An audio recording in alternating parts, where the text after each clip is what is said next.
5, 4, 3, 2, 1, go!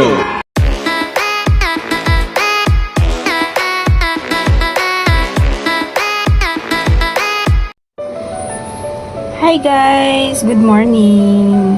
Welcome back muli sa ating munting channel. This is Weng BTE, ang inyong host. So yan guys, meron tayong bangus dito. So magluluto tayo. Meron tayong bangus dito. So hindi pa siya nakaslice, pero pinaano ko na to, pinadebone ko na, tsaka nakugasan ko na to.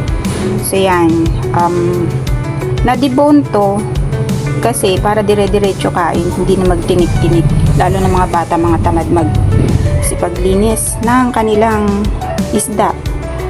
Kaya ayan, pinatanggal na natin yung kanyang mga tinik. O, slice lang natin to, and then charan! Ayan, na-slice na natin. Kinat natin into 5.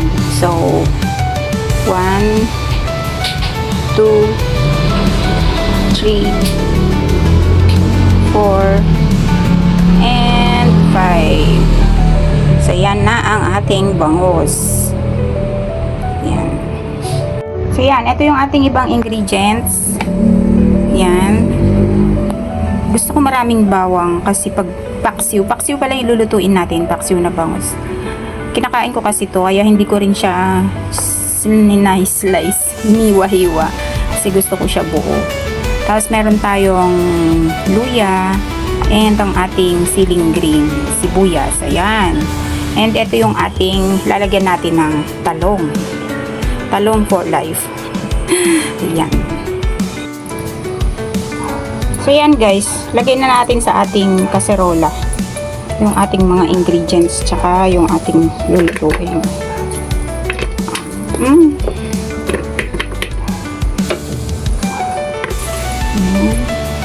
Hindi, yung ating bangus.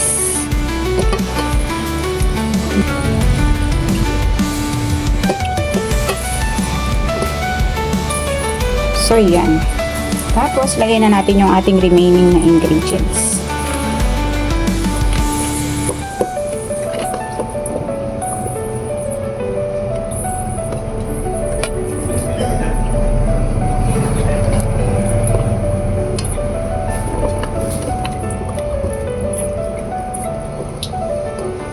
Etong ating sili, mamaya na natin ilagay pag malapit na siyang maluto.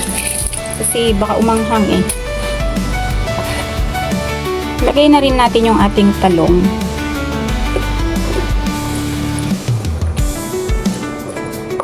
Para sabay na siyang maluto. Pag naluto yung ano.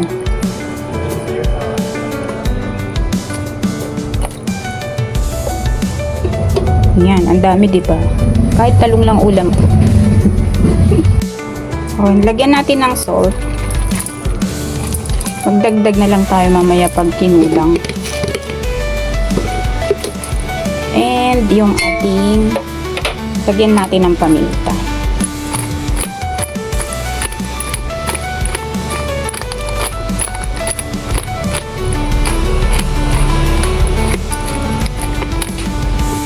And yung ating suka.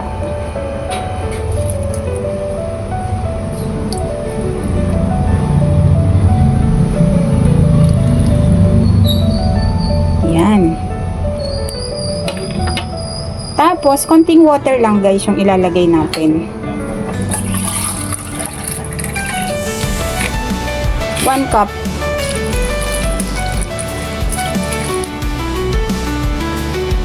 So yan, okay na siya. Pwede na nating isalang. So yan guys, check na natin. Ouch.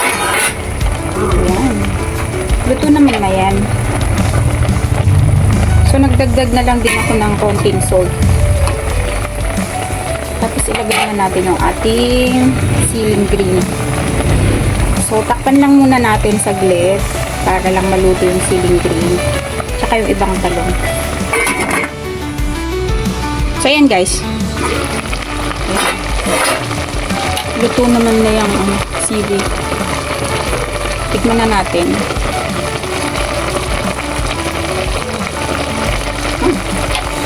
Asin. mainit. So, yan. Luto na guys. Pwede na siyang iserve. There you go. So, yan guys. Ito na yung ating paksiw na bangos. Oh, ang sarap. Tama lang yung kanyang timpla. Maasim. Paksiw nga, di ba? Ayan. So, kain tayo. Thank you so much for watching again. Maraming salamat. Kung nakarating ka po sa part ng video natin na to, and di ka pa po nakaka-subscribe, nagustuhan mo po yung ating video, please do consider to subscribe and click the notification bell all para ma-notify ka po in case na may bago po tayong video na i-upload. So yan, maraming salamat sa panonood guys. Thank you so much sa always support sa akin sa ating Weng BTE channel. Thank you so much. Today is Holy Wednesday. So yan, mag-fish lang tayo. Maraming salamat everyone. Bye. Thank you so much for watching. Keep safe everyone and God bless. Inom po kayo maraming tubig kasi mainit. Love you all.